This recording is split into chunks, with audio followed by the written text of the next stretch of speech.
Regresamos a Sin Filtro, gracias por su sintonía. La etiqueta de la noche, SF, las reformas. Estamos en esta ocasión conversando con el abogado Giovanni Frati. Tiene una visión diferente de las propuestas a reforma constitucional.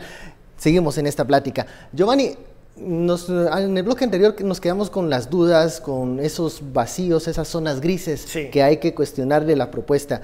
Los modelos para la administración de justicia no son nuevos, ya. El mundo ya se han instalado diferentes modelos.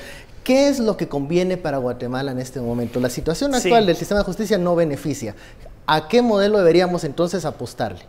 Sí, y esa es otra discusión muy importante la que haces, Ben, porque hay que darse cuenta que la reforma que viene a partir del golpe de Serrano en el 94 y se aprueba en el 99 es la que crea las comisiones de postulación. El sistema de comisiones de postulación no era parte de la relojería fina, digamos, del proyecto final de la constituyente del 85. Entonces, se agrega, digamos, un mecanismo que ahora hace metástasis, digamos, y se complica. Yo lo que creo, y por eso es que, como decía el licenciado Linares, que tiene todo mi respeto en esta discusión y en esta lucha, hay que revertir a las personas que conocen a profundidad la historia constitucional del país, las costumbres políticas del país y la forma y los problemas que tiene el organismo judicial. No hay abogado litigante en este país que no te diga que hay un grave problema en el organismo judicial. Entonces, si lo que estamos discutiendo es la escogencia de los magistrados de las cortes más altas del país, bueno sería llamar a los mejores juristas constitucionales del país, yo lo digo y lo repito, gente como García Laguardia, gente como Fuentes de Estarac, gente como Gabriel Orellana, etcétera, no tienen que ser solo ellos, pero deberían estar ahí los mejores juristas y que se haga una propuesta orgánica guatemalteca tomando en cuenta nuestra historia constitucional, nuestras costumbres políticas y este atolladero en el que estamos. Si seguimos en el corre-corre y en el querer forzar y en el entonces yo no te muestro la enmienda que tengo, sino te la muestro a medias, te meto 5, te meto 6, te meto 7, vamos a llegar a locuras, como yo les quisiera demostrar, para que miren que a dónde ha llegado, digamos, esta maña en el Congreso, y en estas 40 enmiendas de los 25 artículos, hay un artículo nuevo por adición, que firma la diputada Sandra Morán, el diputado Álvaro Velázquez, Locadio Juracán y el diputado Carlos Barreda. En el artículo 133 de la Junta Monetaria se le permite otra vez a la Junta Monetaria autorizar al Banco de Guatemala a otorgar financiamiento directo, indirecto, garantía o aval al Estado, a sus entidades descentralizadas autónomas, a las entidades privadas no bancarias, en casos de catástrofes o desastres naturales o inversión pública estratégica, siempre y cuando el mismo sea aprobado por 2/3 partes del número total de diputados que integran el Congreso de la República. ¿Qué tiene que ver el préstamo del gobierno central y la Junta Monetaria al gobierno con las reformas al sector justicia?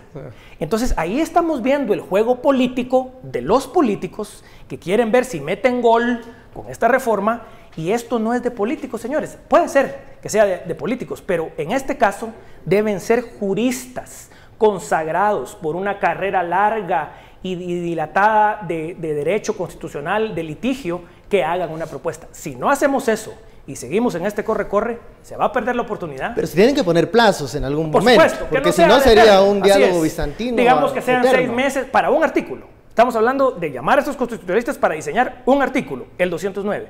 Ahí creo yo que se puede salvar. Si no lo hacen así, se pierde todo. A ver, vámonos como que un paso más atrás. Y hablar más de conceptos y de modelos y no tanto de propuesta específica. Por ejemplo, dentro de las ideas macro que se ha discutido en general sobre los cambios que se tienen que hacer al sector justicia está el de apostar por carrera judicial y el de separar las funciones de administración y de judicatura. A ver, ¿crees que hay un consenso de país de que hay que apostar por esas vías? ¿O hay otras propuestas, otras ideas que no se han considerado en este debate? Ahí yo regresaría a la propuesta original, que también la he mencionado en mis escritos. La propuesta original de la Universidad Rafael Landívar, así es, y la Universidad de San Carlos, era exactamente esa: dividir la administración del dinero de la Corte con un órgano administrativo independiente totalmente sujeto a la fiscalización de la sociedad civil, del Congreso y de todo el mundo, para que el dinero de la Corte se manejara transparentemente, y la independización, si se puede decir así, de la judicatura de los casos. ¿Quién se va a poner en contra de eso? Si eso es transparentar, digamos, impedir que el presidente de la Corte Suprema se compre carros de lujo, impedir estas recepciones, etcétera, eso está muy bien, eso es rescatable. Esa era la propuesta original, pero de eso, que puede haber sido 1 o 2 artículos, saltamos con la CICIG, el Ministerio Público y la PDH a 25 artículos que tocan el derecho indígena paralelo, la escogencia del fiscal general, la escogencia de la Corte Suprema, el sistema de disciplina, el manejo del dinero, la Corte de Constitucionalidad. Entonces ahí estás tocando todo lo que le hace importante a todos los factores de poder del diseño constitucional. Digamos, las aguas se calmaron cuando los constituyentes en el 85 diseñaron un ente constitucional que no fuera exclusivamente del Estado. En una de las versiones le entregaban la Corte de Constitucionalidad exclusivamente al Estado, sacando al Colegio de Abogados de la Universidad de San Carlos, que tienen problemas, por supuesto. Pero imagínense ustedes, en el camino a un totalitarismo o a un sistema distorsionado aún más del que tenemos, una Corte de Constitucionalidad que domina todo el sistema por la judicialización de todos los casos políticos y jurídicos del país, que esté controlado exclusivamente por el poder político. Entonces, ahí podemos pensar que el diseño original de los constituyentes tenía algo de sensatez, de no dejar solo en el Ejecutivo, el Legislativo y el Judicial el control absoluto de la Corte. Y en una de las versiones, la versión original del 51-79, el control absoluto de la Corte se le entrega al Consejo. 6 de 9 magistrados de la nueva CC los podría eventualmente postular el Consejo de la Judicatura. Es demasiado poder. Entonces hay que estudiarlo, hay que hacerlo moderadamente, como decía Ben, tal vez debamos poner una ventana de tiempo específica y pedirles a esos juristas destacados un artículo. Y yo creo que bien haría el presidente del Congreso y la Junta de Jefes de Bloque en ceder en esto y decir, bueno, señores, con el propósito en buena fe de hacer el mejor artículo posible para algo tan delicado como la escogencia de los jueces y el sistema disciplinario, llamemos a los expertos. Una pregunta, y perdón que le quite aquí a Estuardo el turno, pero hay una pregunta que muchas personas están haciendo y es si muchos de estos cambios se pueden hacer vía leyes ordinarias o qué tanto se puede avanzar vía leyes ordinarias o si hay que tocar constitución. ¿Qué fue lo que dijo el doctor? Sí. Esa es la propuesta de los constitucionalistas. Sí. Nos podemos ir por otro medio que no necesariamente tenga que ver la Constitución. Pero, ¿ese camino es viable o estamos solamente también levantando? Hay puntos en donde hay que reformar la Constitución. Sí. No, y por ejemplo, el licenciado Sigüenza decía que hay puntos en los que, y es correcto, que sí hay que tocar la Constitución, nos guste o no nos guste. Depende qué es lo que quieras hacer. Para algunos sí, para otros no. Bueno, a cambio, por ejemplo, a la CC sí hay que tocarla. A cambio, a la CC sí. Pero para el manejo del sistema de carrera judicial, yo diría que lo prudente sería tocar la Constitución solo para hacer llegar la carrera judicial, en mi concepto y en mi opinión, hasta los jueces de sala, hasta los magistrados de sala, a la Corte de Apelaciones, y permitir el balance de poder en la escogencia del Congreso a los magistrados de la Corte Suprema, porque ahí entonces no se rompen necesariamente los pesos y contrapesos de la República, y obligar al Consejo de la Carrera Judicial eventual que se podría crear a ser entonces solo el supervisor de que esa carrera judicial de juez de paz a magistrado de sala sea una carrera por meritocracia, por la calidad de las sentencias, por la probidad, por la calificación, por la educación del candidato, etc. Y independizar con una, que yo diría ni siquiera tienen que crecer 3, puede ser un administrador que esté sujeto a una gran cantidad de fiscalización y, por ejemplo, ahora con la tecnología, a ese administrador que se le obligue a tener al día la contabilidad en línea, de manera pública, de todas las compras del organismo judicial, por ejemplo. Pero si seguimos, y ahí viene mi recomendación otra vez, si seguimos en este camino de querer aprobarlas a rajatabla, de querer aprobarlas a la carrera, todo el sistema está en este momento dependiendo de un hilo porque vamos a revertir al artículo original de la 51-79 y con eso se cae, en mi opinión, toda la reforma. Giovanni, ¿hay alguna posibilidad de poder encontrar consensos en estos dos bandos que hasta el momento se han pronunciado a favor y en contra de estas propuestas?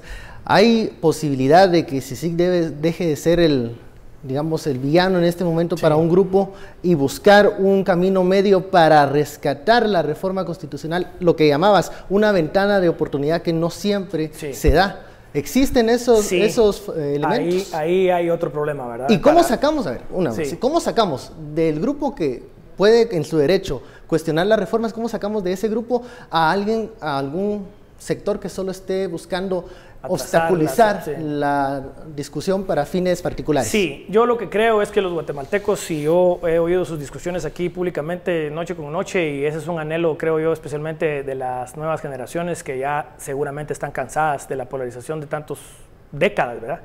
Yo creo que los guatemaltecos tenemos que hacer un llamado a la buena fe. Tenemos que pedirle al presidente de la República, al presidente de la Corte y al presidente del Congreso, que fueron los ponentes originales que tomen su papel, porque ellos son los líderes de los 3 poderes del Estado, y esto afecta a los 3 poderes del Estado y afecta a toda la población, y hagan una propuesta específica.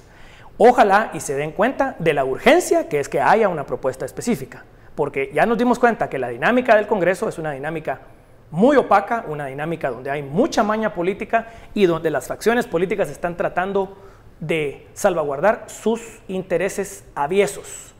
Una reforma bien hecha puede ayudarnos increíblemente en la consolidación de la República y en el mejoramiento del anhelo de justicia de los guatemaltecos, que es algo justo.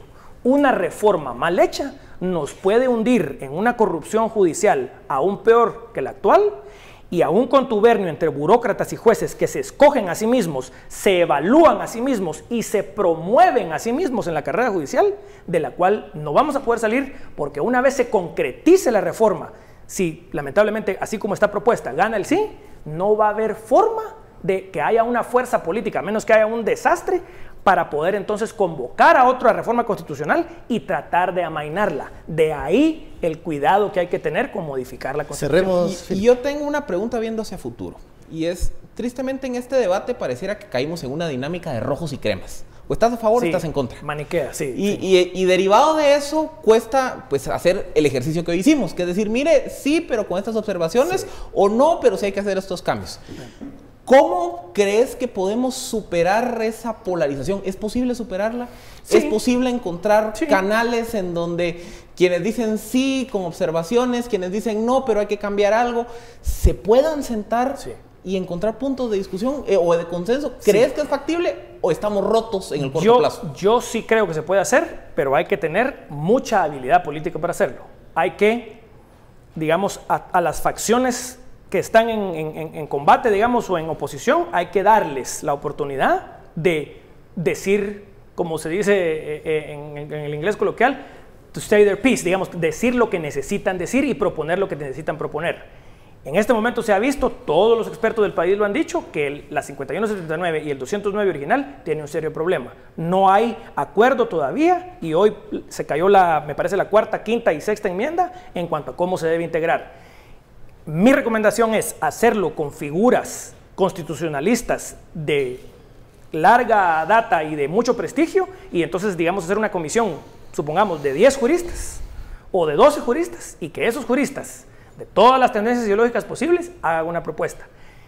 En mi opinión, políticamente, si no se hace un alto en el camino, esta reforma se va a perder, vamos a revertir al artículo original de la 5179, y ese riesgo es tan grande o peor como el derecho paralelo. Bueno, hemos llegado al final de esta hora de conversación, 2 visiones diferentes de las propuestas a reforma constitucional. Nos hemos sentado aquí a conversar, a ver puntos a favor y algunas modificaciones que pudieran discutirse a futuro. Muchísimas gracias, Giovanni, Estuardo, Philip, por este análisis y esta conversación muy interesante. A usted muchas gracias también por seguirnos. Esto fue Sin Filtro. Feliz noche, nos vemos mañana.